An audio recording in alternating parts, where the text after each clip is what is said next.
Welcome to the class on using US Census records. Right up front, I want you to know that this is relatively easy to do. You can do this. You can lay this foundation. It is easier than ever to find your ancestors in census records. The census gives us snapshots of our families every 10 years. No, there are no photos in census records, but the data paints a picture of what life was like for your ancestors. Not just names, dates, and places. You can discover what they were really like.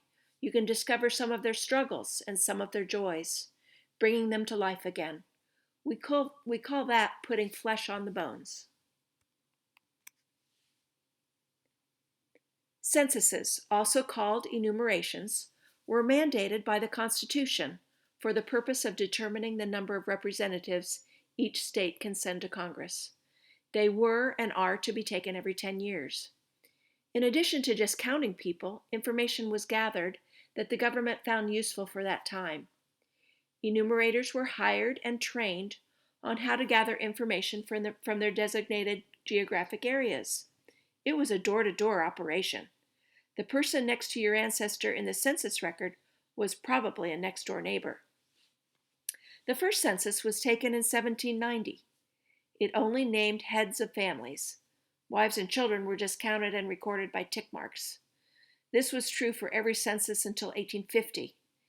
These pre-1850 censuses can be valuable genealogical tools, but it would take an entire class to learn how to decipher them.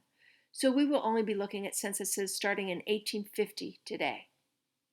In 1850, each person was named in the census for the first time. Starting in 1880, the relationships of all the household members was given. So helpful. All but a few scraps of the 1890 census were destroyed by fire. This was a real tragedy. We certainly miss that 1890 snapshot. There's a 72-year privacy rule, so the latest census that has been released to the public is the 1940 census. The 1950 census will be released next April. Definitely something to look forward to. Your mission, should you decide to accept, is to build that good foundation to your family tree by finding every direct line ancestor in every available census record. For example, say your great-grandmother Jane Jones was born in 1837 and died in 1901. You should try to find her in the 1850, 1860, 1870, 1880, and 1900 censuses. You will see her from age 13 to 63, and you will know so much more about her. So let's get started. Where do we find census records? Family Search and Ancestry are the two most popular online census databases. Today we will be using Family Search for our examples, but know that you can also find them on Ancestry. We will start today with the 1850 US Census.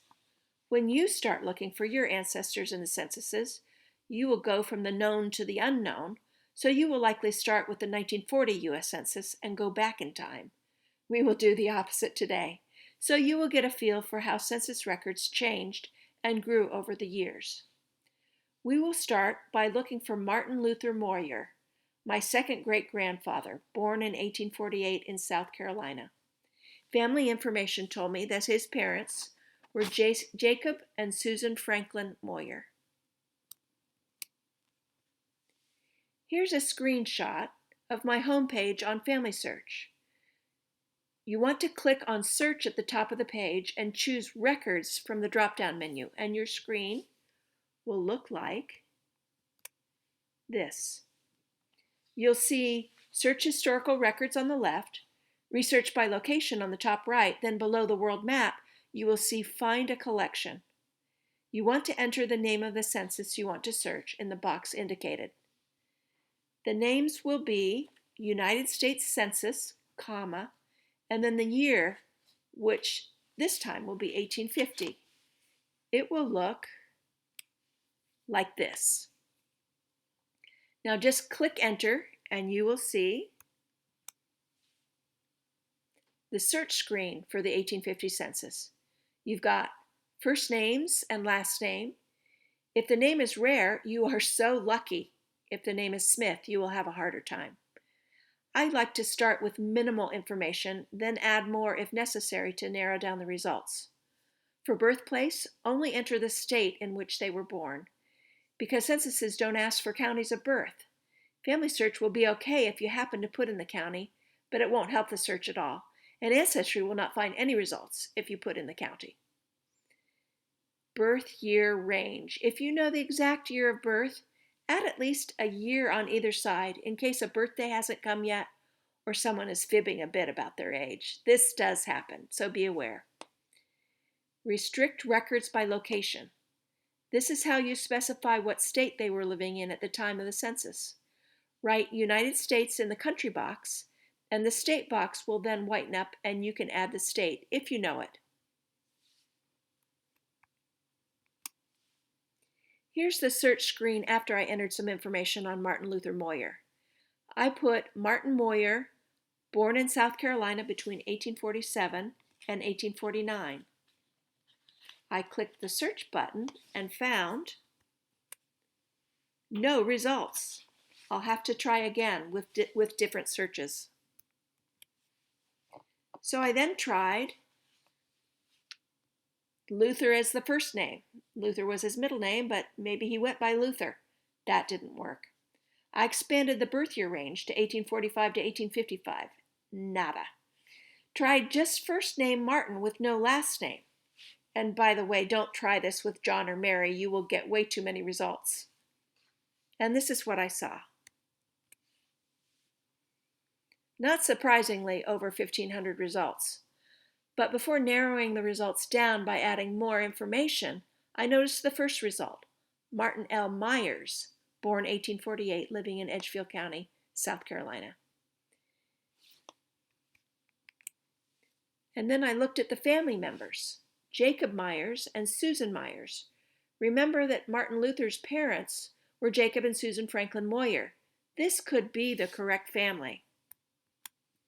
When you click on one of the results, this is what the page will look like. I clicked on Martin L. Myers. You can see there's a transcription of some of the record on the left, and on the right there's a link to the actual census. Below that, there are suggested records that might be the same person that you were looking for. Take note of the references to any census records. This could be a really nice shortcut to finding other census records. Always look at that original document. There are more errors of transcription than you'd think. Don't take someone else's word for it. And not all of the information in a census is transcribed. And of course you want to see all of the information. This is what the 1850 census looked like.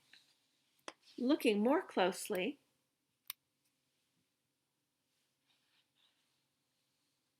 we have the names and ages of everyone in the family. Jacob was 35 years old, male, a farmer, owned $400 of real estate, and was born in South Carolina, as was everyone in the family. Martin L., apparently the youngest child in the family, is also listed there. You can see him. The census does not tell us how these people are related to each other, but a good guess would be that Jacob and Susan were husband and wife, that all the others were their children, except for Polly Myers at the bottom there, who was probably Jacob's unmarried older sister. Is that all we can tell from this census? Let's try to squeeze out as much information as possible. One way to do this is to check adjacent pages for more family members and to get a feel for the community. What types of occupations did neighbors have? Can you find any other family members? How close geographically did they live to each other? Here we see the Jesse Franklin family on the very same census page as the Jacob Myers family. Remember that Jacob Moyer married Susan Franklin. Susan was 32 years old and Jesse was 38 years old. If you are guessing that Jesse is Susan's older brother, you are correct. Let's check out the previous census page. more Franklins, UCB Franklin and 2 Bartlett Franklins. These are two of Susan's brothers and her father. And further down that same page, we see Levi Myers. This was Jacob's little brother, Levi Moyer, and his family. Okay, next we will go to the 1880 US Census, the first one with relationships and the places of birth for each person and their father and mother. Remember, we go to the home page of Family Search, click on Search, and choose Records from the drop-down menu. Then enter United States Census, 1880 in the Find a Collection box, and that will bring you to the 1880 Census search page. I'm searching for James Stell, my great-grandfather, who was born in 1856 in Massachusetts. Those search terms successfully found him. And here's his census page. Notice how much more information there is on this census page compared to 1850. We see that James Stell's parents were named William and Phoebe. Notice that William and Phoebe were born in England, as were both of their parents. James was born in Massachusetts, and both of his parents, William and Phoebe, were born in England. But notice that his older sister, Sophia, was born in Maine, not too far from Massachusetts.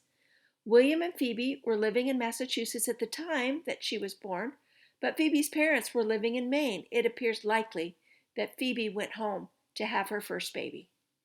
There's another child named Charles who was born in Illinois. This family moved around quite a bit, from England to Massachusetts to Maine to Illinois to Wisconsin. As we look at the neighbors on the census, we find something interesting. There's a Phoebe in the Henderson family, and the census says she is a daughter, but it also says she is married. If she were a Henderson, she would have a different surname when she married. So this is incorrect. There is a son in the family, Arthur Henderson, who is married. It appears that Arthur and Phoebe were married, and they had a daughter named Hattie.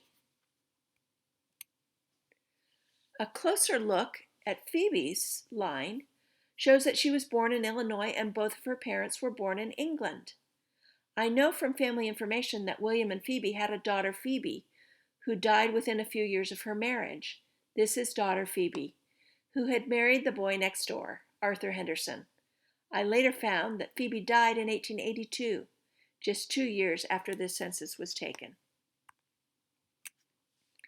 And next to the Hendersons, we see the Rockwood family, and we see a daughter-in-law named Sarah. The only Rockwood son that is married is George, so we can assume that George and Sarah were married. We see that Sarah was born in Maine, and both of her parents were born in England. Yep, this is another Stell daughter who married the boy next door, George Rockwood.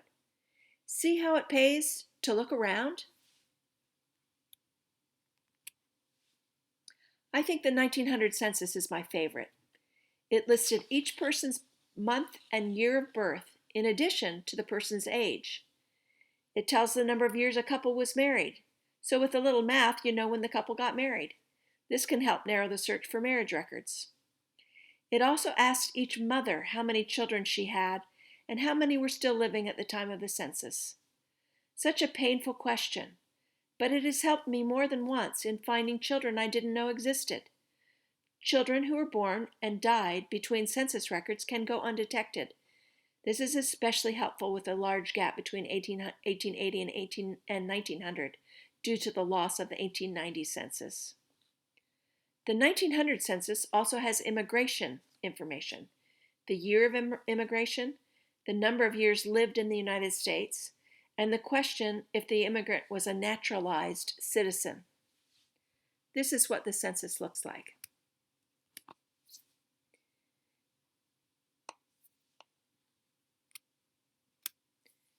Do you remember Martin Luther Moyer from the 1850 census? Here he is listed as M. Luther Moyer with his wife Ellen in 1900. Information from family told me that Ellen only had one son, my direct line ancestor Watson Edward Moyer. If you'll look on the far right side of the census, you will see a 3 and a 1 that I've circled. The 3 was the total number of children Ellen had. The 1 indicates the number of children that were still living in 1900. 1 of 3. This census tells me that Ellen had 2 other children, neither of which appear in any censuses because they were born and died between 1880 and 1900. This not only tells me to look for these family members, it tells me about some of the heartache that Ellen and Martin Luther Moyer experienced. And here's an example of immigration information found in the 1900 US Census. John P. Rittmeyer was born in Germany and immigrated to the United States in 1872, as you can see on the far right-hand side of the census page.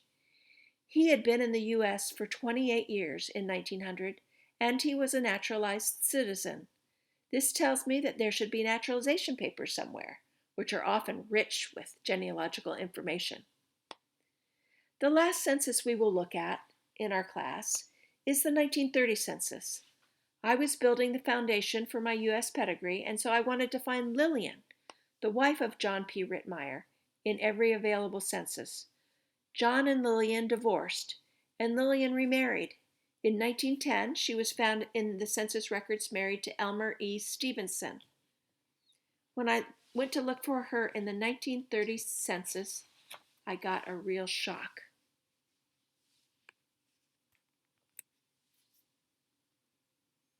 Lillian is an inmate in the Routt County Jail in Colorado. She is a widow, so Elmer died between 1920 and 1930.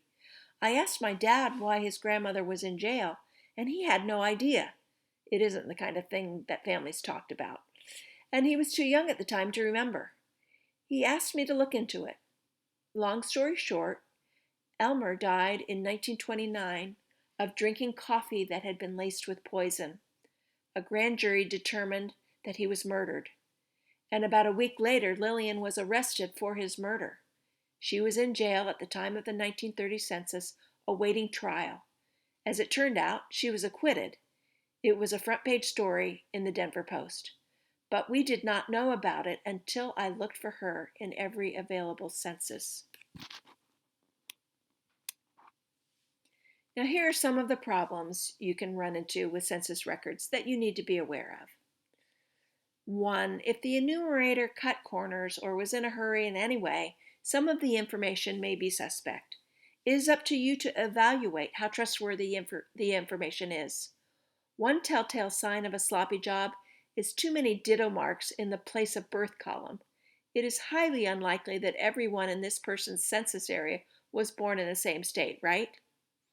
Number 2, sometimes the enumerator didn't hear the information correctly, so what she wrote down was not right. Number 3, censuses can be hard to read. Some of it is time and fading of records. Some of it is that handwriting has just changed over the years, but some of it is just sloppy. Number 4, sometimes the person answering the door, the informant, doesn't know the information. The 1940 census was the first one to identify who actually gave the information supplied in the census. But before 1940, it's anybody's guess. It could have been the old mother-in-law whose memory had started to fade, or who didn't really know where her son-in-law was born or what his birthday was. It could be any family member who just doesn't know all of the information. Sometimes when no one was at home after repeated visits, the enumerator would actually go to the neighbors to get the information. That information can't be very accurate.